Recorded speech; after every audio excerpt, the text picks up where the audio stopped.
भाइयों बहनों, कांग्रेस का आधार आज भी परिवारवाद ही है। ऐसी कांग्रेस पार्टी हिमाचल के लोगों की अपेक्षाओं को, आकांक्षाओं को कभी पूरा नहीं कर सकती। आपने 5 साल पहले कांग्रेस की विदाई कर दी थी, अब उसे लौटने नहीं देना है, घुसने मत दीजिए। आज मुझे ये देखकर खुशी है कि हिमाचल के लोगों को भी ये भली भांति समझ आ गया है कि 5 साल बाद हर बार सरकार बदलने की परंपरा, इस परंपरा ने सबसे ज्यादा किसी का नुकसान किया है तो राज्य का नुकसान किया है, राज्य के नौजवानों के सपनों को कुचल दिया है। कांग्रेस जैसे ये दल जब सरकार में होते हैं तो सोचते हैं कि 5 साल बाद सरकार तो बननी नहीं है, 5 साल के बाद बदल होने ही वाला है, तो फिर काम करने की क्या जरूरत है, मौज करो। यही करते रहते हैं ना। और इसलिए उनका अपना पूरा ध्यान 5 साल में जितना इकट्ठा कर सके, जितना माल लुटाई कर सके, तिजोरी भर सके, काली कमाई कर सके, उसी में लगा रहता है। ये जो राजनीतिक परिपाटी थी, इसको पूरे देश में बदलने का बीड़ा भाजपा ने उठाया है, देश के लोगों के आशीर्वाद से उठाया है। हम ऐसी राजनीतिक परंपरा बनाना चाहते हैं कि हम सरकार में ऐसा काम करें कि वोटर हमें बार बार अवसर दें। इसलिए हम विकास के लिए, देश के लिए हर जगह, हर स्तर पर काम कर रहे हैं। साथियों, जब सरकार में निरंतरता होती है, सरकार वापस आती है, तो लोगों को भी सरकार से हिसाब मांगने का मौका मिलता है। अगर आपने मुझे 2019 में न बिठाया होता तो आप मेरे से हिसाब मांग सकते थे क्या? नहीं मांग सकते थे, कोई और सरकार आ जाती। लेकिन आपने मुझे दोबारा बिठाया 19 में, तो आप मुझे पूछ सकते, मोदी जी वो क्या हुआ, मोदी जी उसका कब करोगे? और मोदी जी को भी लगेगा भाई मुझे करना पड़ेगा। ये जनता जनार्दन का दबाव बहुत काम करता है। अब आप सोचिए, कोरोना के समय कितनी मुश्किलें आई। हम भी यही सोच सकते थे कि भी 5 साल के बाद तो सरकार बदलने वाली है, हिमाचल का तो रिवाज है, कोरोना आया है वैसे चला जाएगा, हम भी सोच सकते थे। लेकिन हमने वो नहीं सोचा। पहले भी हिमाचल के लोगों को मालूम है, कोई भी वैक्सीन वगैरह आती थी, आखिर में सारे देश का काम हो जाए तब जाके हिमाचल की बारी आती थी।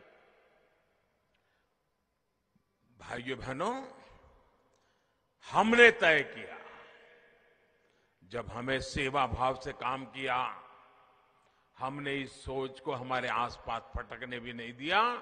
जब कोरोना आया तो हमने हिमाचल में टीकाकरण पर बहुत बल दिया। दूर दराज के इलाकों में भी हमारी सरकार पहुंची, हमारे स्वास्थ्य कर्मी गए, हमारी माताएं बहनें गई, उन्होंने लोगों को वैक्सीन लगाई और हिमाचल प्रदेश का पहला ऐसा राज्य हमारा बन गया जिसने 100% टीकाकरण पहले कर लिया।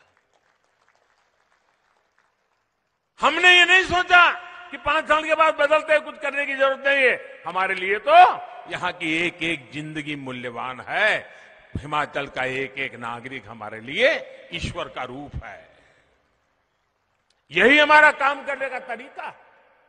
ऐसे ही काम के आधार पर हम भाजपा के लिए आपसे दोबारा आशीर्वाद मांग रहे हैं।